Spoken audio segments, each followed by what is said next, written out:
fact, you want to find a starting level player at that spot. There's no doubt about that. And I think along with that, you want to find a player that fits, hopefully fits a need that you have, right? I mean, we're going to look at the best available players, but we also have a lot of places on this team where we can add competition and we can add people that can help our roster.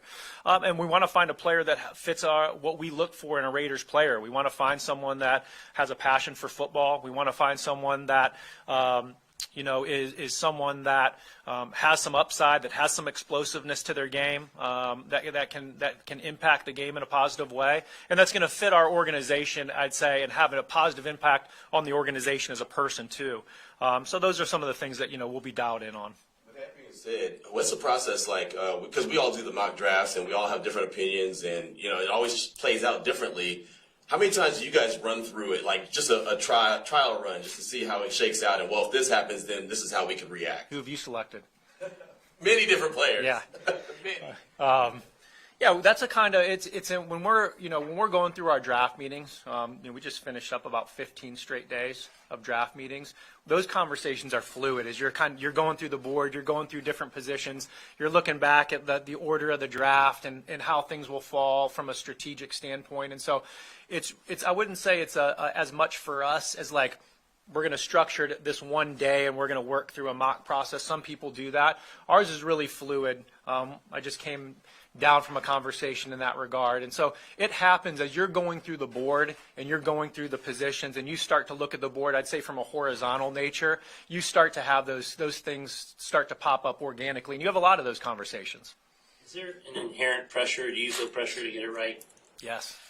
I want to get 12 contributing players, and so, we put that pressure on ourselves, and I put that pressure on myself, and Josh puts the pressure on himself, and just as a scouting department, we feel that pressure in a good way, because I think that pressure drives you. It drives you when you're meeting for 15 straight days. There's a monotony that that you could let grow in, but I think that pressure, that motivation to get it right, that motivation to improve the team, that's the pressure that keeps us pushing and keeps us focused and dialed in. You guys brought Jimmy Garoppolo in. Does that lessen any urgency that you might have at the top of the draft to bring in a quarterback? Not necessarily. I think that, anytime you can find a young player at that position that's going to have an impact on your team, you have to keep an open mind to that. Of course, we're excited to have Jimmy, and having Jimmy does supply us with a very high-quality starting player at the position. And so we feel comfortable with that. But I think to close that door, and just say that that's not something you would do because of X, Y, and Z, that's not the business that we're in.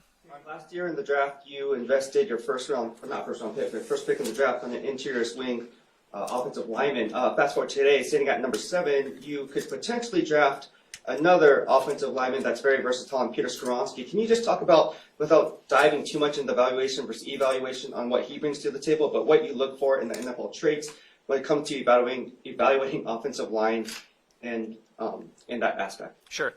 Well, when you talk about Skoronski and then you talk about Dylan, you're talking about two players that have multi-position versatility, and we've talked about the value of that versatility. You only get so many players that you can take to the game, and so having players that can do different things and fill different spots, that increases a player's value. While he's played left tackle at Northwestern, you see a player that can play tackle. You see a player that has a play style that could go in and play guard too. And so so that's attractive about him. Offensive lineman, intelligence is important. Versatility is important. I also think, like, just in general, the ability to pass protect. And run blocking is important too. But I think you have to have a certain skill set to be able to be a solid pass protector in the NFL from an athletic standpoint. And so I think that's an important trait when you're differentiating between guys, is some of the ability to pass protect. Dave, you're a week out from the draft, and I'm curious, is all the hay in the barn? Are you still evaluating? Can there be paralysis by analysis? Where do you sit? What's your philosophy? Yeah, still working. Yep, and we'll work up until the day of the draft. And so I wouldn't say it's it's not necessarily a paralysis by analysis type of thing. It's not, hey, let's watch 4 more games on this specific player. It's more at this point we have the board in some pockets, and there's some groups of players at different parts of the board. So it might be, hey, let's take a look at these 3 players or these 4 players.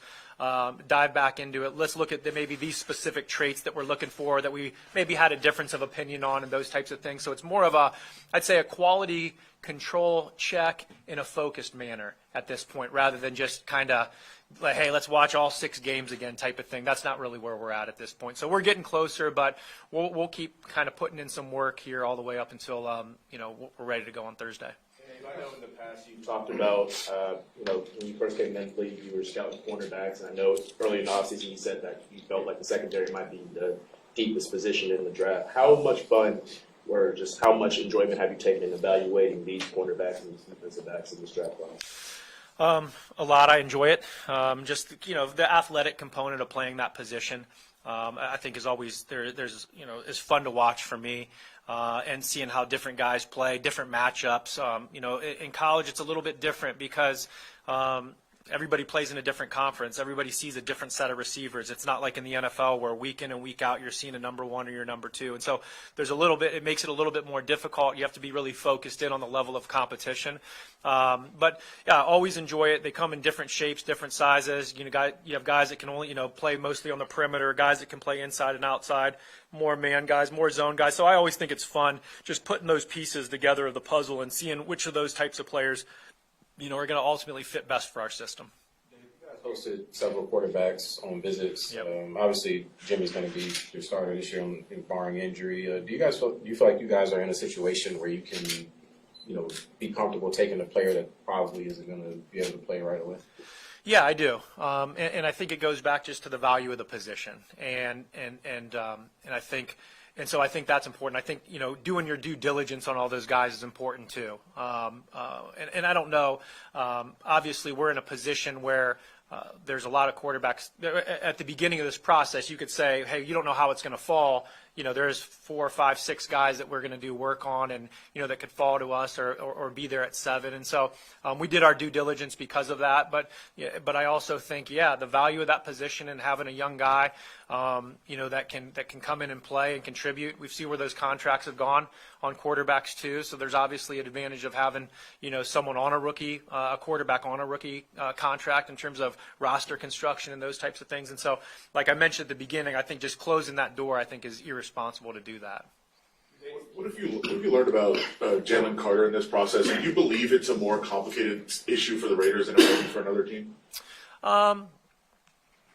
No, I don't think so. For me, it's not, Adam, in terms of more complicated. I think, looking at Jalen, we looked at Jalen like every other player that's in the draft and doing our due diligence on all aspect of the player, from football learning, from practice habits, from the personal side of things, on the field, off the field, how people interact, how they interact with people, how they treat people, their experience at the pro day, combine, all of those different aspects. I don't think we want to cheat the process with any prospect in that regard. We want to hit those bases for each individual prospect. And then, of course, on some prospects, it's deeper, right? There's just more things to look at and more things to consider based on, their situation. And so Jalen, in that regard, was, similar and to a lot of players in the draft, and, feel very comfortable with the work that we've done on him. All sorts of scenarios, trading up, trading down. Have you ruled anything out in terms of that? No, we haven't ruled anything out in that regard, and we won't. And whether that's for pick number 7 or if that's pick 100, we'll take every pick individually, assess the situation, what makes most sense for us, instead of in terms of staying firm and picking or moving up or moving back. And so that's kind of philosophically that's how we operate. When you're talking about that first round, sorry about that. Maybe moving up in the first round and considering some of the needs that you have, how do you does one outweigh the other? Yeah, and I think that's what you have to weigh, and you have to understand in that situation just the landscape of the first round, and there's a lot that goes into that. Understanding the gap between, the second rated corner on your board or the the second-rate defensive tackle versus the fourth defensive tackle, or the second tight end on the board versus the third tight end on the board. What's that gap in terms of skill? What's that gap in terms of where you think you could potentially draft that player? If you're trading up in the draft, how many players could that potentially take you out of? And so there's a lot of that mechanics, and there's some guessing to that, obviously, because we don't know. But there's a lot of those conversations that you have to work through before Thursday and have an understanding of at least what you would be willing to do. Dave, I guess kind of follow up on what you were saying right there. It's interesting with the event, the process of this whole draft. Is there ever a tendency to try to outthink the room? Hey, I know this guy's going to do this. I think this guy, where it could be maybe dangerous or not advisable or something, where you try to be smarter than you really should be? In terms of what other teams may do? Yeah, I think you can. You can overthink some things, and because there is a level of guesstimation in regards to what people are in their building are thinking, and how they view their own roster too. You may feel like a team's strong at a certain spot on their roster, or like the totality of one position, the running back position, or whatever it may be, and they don't feel that comfortable, and so you can overthink and kind of guess yourself into maybe a decision that isn't the right decision at that time. And so that's why you have to take all of that with a grain of salt. And we try to do our own work in-house. We spend a lot of time on team needs. Our pro department does an excellent job, led by Dwayne Joseph, in terms of really studying the teams. That's something they do all year round, is study not only what their needs are, but what their draft philosophies are, what they've done leading up to the draft and things like that, to try to have as best educated guess on what those different teams may do. But you can't outthink yourself. There's no doubt about it, and you have to be smart in that way. Dave, a lot of general managers, best player available, who I'm taking. Other guys say, hey, if I'm full at that position, I'll slide. What is the Dave Ziegler mentality of drafting? Yeah, I think we talked about it last year. We're focused on taking the best player available. I think where our roster's at, and our want to improve competition at every position, and that leaves us open to that. Now, I would also say, and I would caveat that by saying, when you talk about best available player, there's a lot of different things that encompass that. It's not just tape. And so it's the best fit for the Raiders. And there's different things that go into that, whether it's, the football intelligence piece, football character. There's different things that go into that makes that player the best available player for each individual organization. I think that sometimes can get lost. And so that's what it means for us, the best available player that's the best player for the Raiders organization and fits what we're looking for. And we're going to stay true to that process and stay open to that. A lot of versatility between the different types of cornerbacks in this class, from Christian Gonzalez, Javon Witherspoon, and Joey Porter Jr. What are some traits that you look for in terms of starting outside cornerbacks that you value? I think one of the big things is guys that can affect the passing game by making plays on the football. I think that's a trait that you want to see, and it doesn't always materialize in college stats, though. Because a lot of guys are asked to play a certain type of way. And that's part of the difficulty in maybe evaluating the position. You may watch a guy that maybe doesn't have much ball production because they've asked him to play a bunch of cover 3 and he's playing 7-8 yards on the ball. But then when you look at his athletic traits, his short area quickness, his explosive burst, his speed, that's the level of projection that you have to make. But I think people that can make an impact on the ball is important. I think for us, we have a little bit more diversification in our coverages in terms of both playing zone and playing in some man schemes. So guys that can play man coverage, guys that you can see have a feel at the top of routes to match routes and stay in phase and those types of things. And also I'd say press technique, which is something I think you can improve on. But just a player's ability to play with patience at the line of scrimmage, ability to affect the route and disrupt the route from a man-to-man situation are a couple of the traits that we look for. And there's also the aspect I think that gets lost is tackling. You still have to be able to tackle. You get edge runs, you get especially the games become a little bit more horizontal, not as many vertical runs, straight down the middle of the formation. And so guys that can show up and tackle, I think that's still an attractive trait for us too.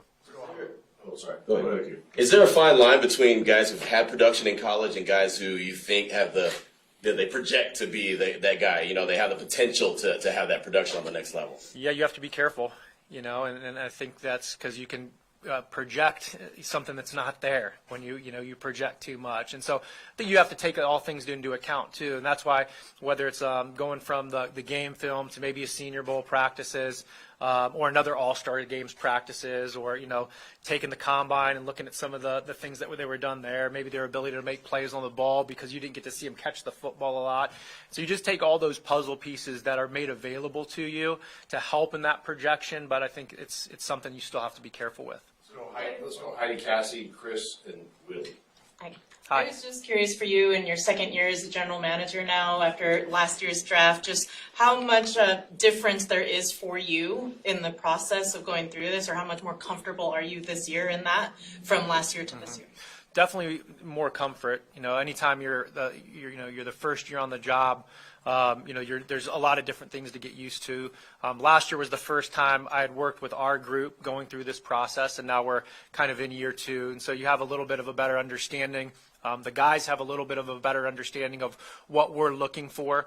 So there was less teaching going on, more just getting into the nuts and bolts of the film, the nuts and bolts of the evaluation process, many more people speaking the same language and things of that nature. And so that all has led to just a more comfortable, I'd say, clear, fluid process for us. Again, the results, it doesn't guarantee any results, but we definitely feel confident in what we've done, and I feel confident in the group that we have, and the level of comfort's high. Hey Dave, I'm Hello. just wondering how often, or you say your son, right, even tries to give you some of his draft picks. I'm wondering how often do guys on the current roster try to vie for their former teammates and just kind of get your ear on them? And then vice versa, how often do you go to your current players to get more insight on maybe somebody that you're interested in, to just get a different sort of perspective on that player? Yeah, to answer the second question, that's definitely a resource we utilize. Guys that are on our team, currently on our roster, that have played with different guys in the draft, those are conversations we're going to have during the process that we have had also. And so, yeah, it's a valuable resource because they've been with those players in a more detailed way than we have. They've seen them practice. They've seen some guys grow, throughout their time that they spent with them in college. And so definitely a lot of value in that. In terms of the players' opinions, they're all pretty. There's some that are a little bit more play scout a little bit more than others, and they're generally pretty sly about it. They're not overly overt. It's more like, hey, what did you think about so and so at whatever school, South Carolina? Hey, did you watch him? Did you visit him? Yeah, I played with him, and so there's more of that interjection from certain scouts that are on our now our 90-man roster than others. But at the same time, keep an open mind, keep an open ear, and take it with a grain of salt. There seems to be a pretty impressive class of tight ends, and I was just curious what your thoughts are of the 2 local kids that played high school ball, that Dalton Kincaid and Darnell Washington. It might be going too deep in the weeds to have you answer that, but have you looked at these 2 guys, and what are their traits? Yeah, 2 good football players. Again, 2 local people that have went into the college, went to good football programs too, and had success at 2 good football programs, which says a lot in itself. To go to Georgia and go to Utah and earn starting roles and be highly productive players at those 2 schools says a lot about those 2 players. Different styles of players.